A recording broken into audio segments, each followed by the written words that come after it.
नमस्कार, आप सभी का स्वागत है भाग्यम में। मैं हूं पंडित चंद्रशेखर शर्मा। दर्शकों, शुरुआत करते हैं आज के सुंदर दिन की अपने इष्ट के नाम और पंचांग के ज्ञान से, जिससे हमारा लौकिक व्यवहार और आध्यात्मिक साधना दोनों में एक बहुत ही सुंदर संतुलन स्थापित हो। पंचांग के अनुसार आज दिनांक है 8 जून सन 2024, विक्रम संवत 2081 चल रहा है। ज्येष्ठ मास है, शुक्ल पक्ष है, ग्रीष्म ऋतु है, तिथि आज की द्वितीया है और आज का वार है शनिवार। आज आद्रा नक्षत्र है शाम बाद 7:43 तक, उसके बाद में पुनर्वसु नक्षत्र आ जाएगा। योग गंड है शाम 6:26 तक, आगे वृद्धि योग है। तो योग की दृष्टि से आज का दिन शुभ नहीं है। किसी प्रकार का कोई बड़ा काम या कोई शुभ काम करने जा रहे थे तो आज के दिन को टाल दीजिएगा। करण कौलव है दोपहर बाद 3:57 तक, आगे तैतिल करण रहेगा। सूर्योदय का समय दर्शकों सुबह 5:32 का था और सूर्यास्त का समय शाम 7:19 का है। आज का राहु काल सुबह 9 से 10:30 के बीच रहेगा। इसे पूरी तरीके से टाल दीजिएगा। इसमें कोई शुभ कार्य नहीं करते हैं और लंबी यात्रा पे नहीं निकलना चाहिए। अभिजीत मुहूर्त आज दिन में 11:58 से 12:53 के बीच है। दिन में 4 बार दुष्ट मुहूर्त भी रहेंगे। हालांकि ये चारों दुष्ट मुहूर्त सुबह बहुत जल्दी निकल जाएंगे, फिर भी रोजाना इन्हें समझें और टाल दिया करें। आज के दुष्ट मुहूर्त सुबह 5:32, 6:26, 6:27 और 7:22।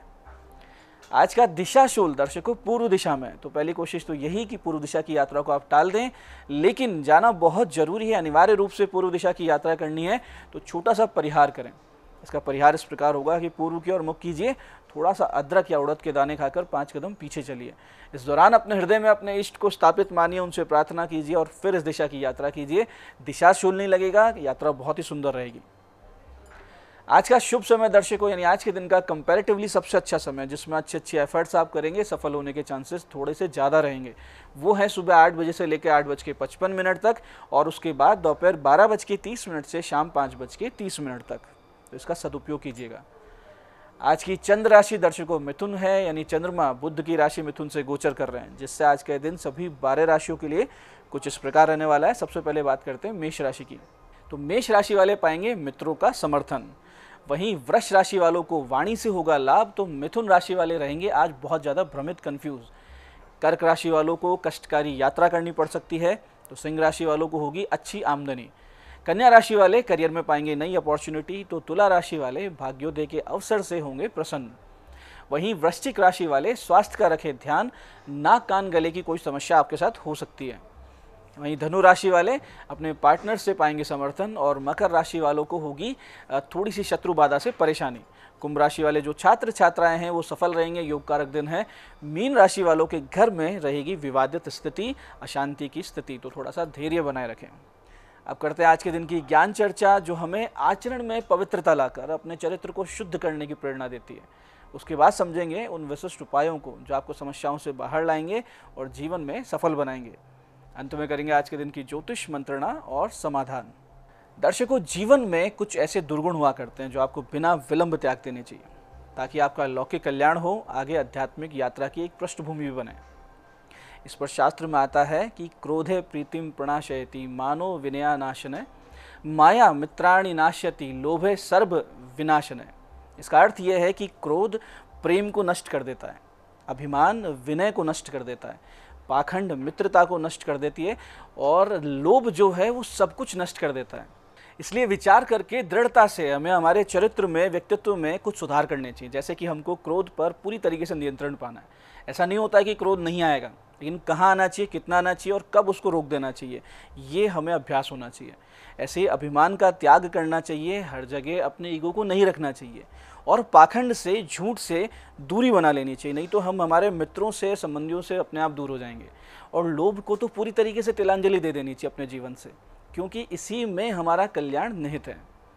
तो ये सारे आचरण हम अपने जीवन में लाएंगे, अच्छे आचरण, और ये दुर्गुण हम त्यागेंगे तो हम बहुत ही जल्दी लोगों के भी प्रिय हो जाएंगे, ईश्वर के भी प्रिय हो जाएंगे और जीवन में सफल भी हो जाएंगे। तो दर्शकों, ये थी आज की ज्ञान चर्चा। बात करते हैं आपके जीवन को बहुत ही सरल, सहज, सुंदर बना देने वाले, घर में सुख शांति लाने वाले उपायों पर। सबसे पहले बात करते हैं उनकी जिनका जन्मदिन है।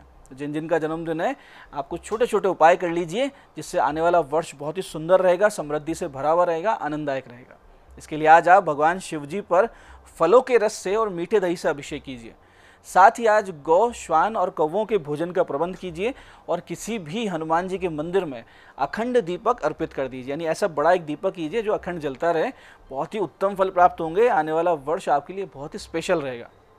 ऐसे ही दर्शकों, राजनीति में उन्नति के इच्छुक, यानी जिनको राजनीति में बहुत जल्दी जल्दी कामयाबी के पायदान छूने हैं, बढ़ना है आगे, या वो लोग जो कोई नया काम शुरू कर रहे हैं, कोई नया स्टार्टअप कर रहे हैं, व्यापार कोई स्थापित कर रहे हैं, या ऐसे लोग जो किसी कॉम्पिटिटिव एग्ज़ाम में या फिर किसी इंटरव्यू साक्षात्कार में जाने वाले हैं, उनको आज के दिन एक छोटी सी पूजा, एक हवन अवश्य कर लेना चाहिए, जिससे आने वाला समय आपके अनुकूल रहे, आपकी जितनी भी कोशिशें हैं उसका अच्छा रिजल्ट आए। इसके लिए सबसे सटीक समय है 8:15 से 9:15, या फिर शाम को 6:57 से रात्रि 9 बजे के बीच का समय। करना सिर्फ ये है कि भगवान शिव जी के मंदिर जाएं, वहाँ भगवान शिव जी के निमित्त एक अखंड दीपक जलाएं जो कि पूरे पूजा काल में जलता रहे। घी का दीपक रहेगा ये। इसके बाद मंदिर में 11 बार घंटे को बजाते हुए, जो मंदिर में घंटा लगा उसको बजाते रहें और कहें ओम घंटाकर्ण महावीरे सर्व व्याधि विनाशकः विस्फोटक भय प्राप्ते रक्ष रक्ष महाबले। ओम घंटाकर्ण महावीरे सर्व व्याधि विनाशकः विस्फोटक भय प्राप्ते रक्ष रक्ष महाबले। इस स्तुति का जाप करना है 11 बार आपको घंटे को बजाते हुए। आप अपने साथ एक छोटी घंटी भी ले आ सकते हैं, यानी अगर बैठ के पूजा कर रहे हैं तो उसको बजाते बजाते भी आप ये पूजा कर सकते हैं। इसके बाद में किशमिश, बादाम, नारियल का बुरादा और मखाने, ये सारी चीज़ें मिलाकर इनको भगवान शिव जी को अर्पित करें और उनसे साधना और हवन की आज्ञा मांगे। फिर आप घर आइए। घर आकर आप 11 माला इस मंत्र की करेंगे। मंत्र बहुत ध्यान से समझिएगा, सटीक कार्य करने वाला मंत्र है।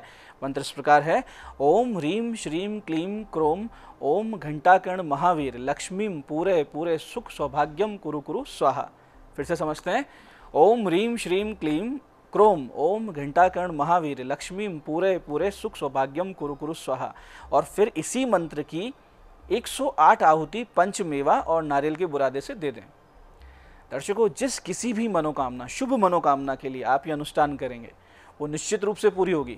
और यदि इस पूजन को आप 9 दिन तक कर लेते हैं नियमित रूप से, तो आप देखेंगे कि कैसे आपके कार्य आगे से आगे बन रहे हैं, उसके लिए सहूलियत बन रही है, एक सहजता आ रही है, सामने से लोग आ रहे हैं हेल्प करने के लिए। और फिर आप ये भी देखेंगे कि आपकी आर्थिक स्थिति भी सुधर रही है, सामाजिक उन्नति हो रही है। और जो राजनीति में आगे बढ़ना चाह रहे थे उनको एकदम से 11-12 दिन कंप्लीट होते ही सामने से कोई ऑफर मिल जाता है। ऐसे ही दर्शकों, वो छात्र छात्राएं जो पढ़ाई में बहुत ज़्यादा संघर्ष कर रहे हैं, या फिर निकट भविष्य में आप बहुत बड़ी कोई एग्ज़ाम देने वाले हैं, कोई महत्वपूर्ण परीक्षा है, कोई बहुत बड़ा इंटरव्यू है, तो ऐसी स्थिति में थोड़ा सा आप ये कीजिए कि आज से माता सरस्वती की एक विशेष पूजा शुरू कर दीजिए। इसका सटीक समय तो है शाम को 8:15 के बाद का।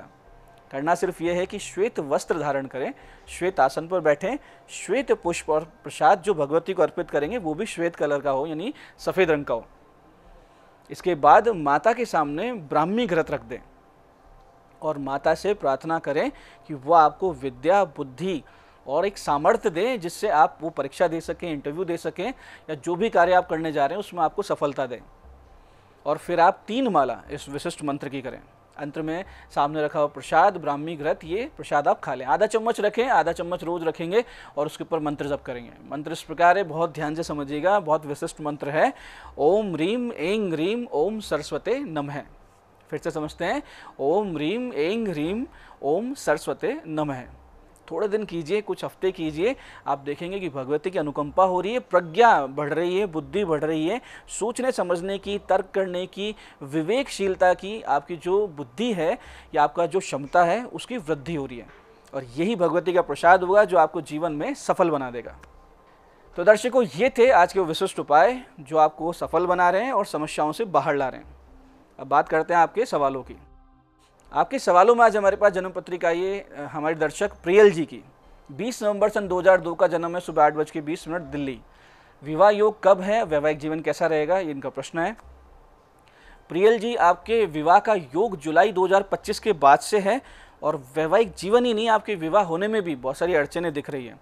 अब मनमुटाव होते हुए दिख रहे हैं विवाह होने में भी और विवाह के बाद भी। कारण है कि राहु और चंद्रमा का ग्रहण दोष आपके विवाह भाव में बना हुआ है, ये बहुत खराब स्थिति होती है। तो इस ग्रहण दोष की शांति करवाइए।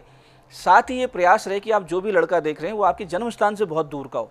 जितना दूर जाकर आपका विवाह होगा उतने आपके लिए शुभ स्थिति रहेगी। तो ये छोटी सी चीज़ ध्यान रखें और इस ग्रहण दोष की शांति करवाएं।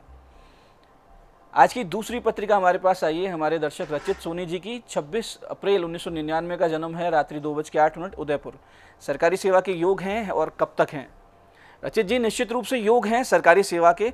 आप पूरे तरीके से अपने मन मस्तिष्क को केंद्रित रखिए, मन लगा के पूजा कीजिए और मन लगा के पढ़ाई कीजिए। और पूजा में आपको करना ये है कि भगवान गणेश जी की नित्य पूजा शुरू कर दीजिए, जिससे बहुत आराम से बिना अड़चन के आपकी नौकरी लग जाए।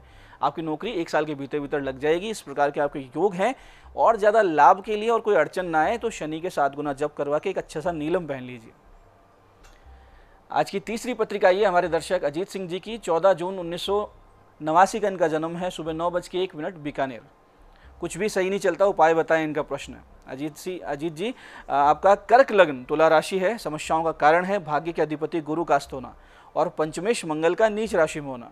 इसके लिए आप गुरु और मंगल के जप करवाइए, एक मूंगा और एक पुखराज पहन लीजिए और नित्य भगवान शिव जी का पूजन करना शुरू कर दीजिए। एक छोटा सा एक सावधानी भी है कि रात्रि में वाहन चलाने से बचें और पानी वाली जगहों पर सावधानी रखें। उपाय कर लेने पर आपको 70-80% समस्याओं में निश्चित रूप से कमी आएगी। मैं पंडित चंद्रशेखर शर्मा ये आशा करता हूँ कि आप बताए उपायों को सही विधि, सटीक समय, अटूट श्रद्धा से करेंगे और पूरा लाभ उठाएंगे। और जो ज्ञान चर्चा, जो सत्संग हमने किया, इसे अपने जीवन में उतारेंगे। धीरे धीरे आपका जीवन शिवमय, सत्यमय और आनंद में होता जाएगा। मैं महादेव से प्रार्थना करता हूँ कि जब आप हमारे बताए हुए उपाय करें तो आपके कष्टों का निवारण अवश्य हो और मनोकामना पूर्ति निश्चित रूप से हो। कार्यक्रम में बने रहने के लिए बहुत बहुत साधुवाद। भगवती आप सबका कल्याण करे। जय आदिशक्ति।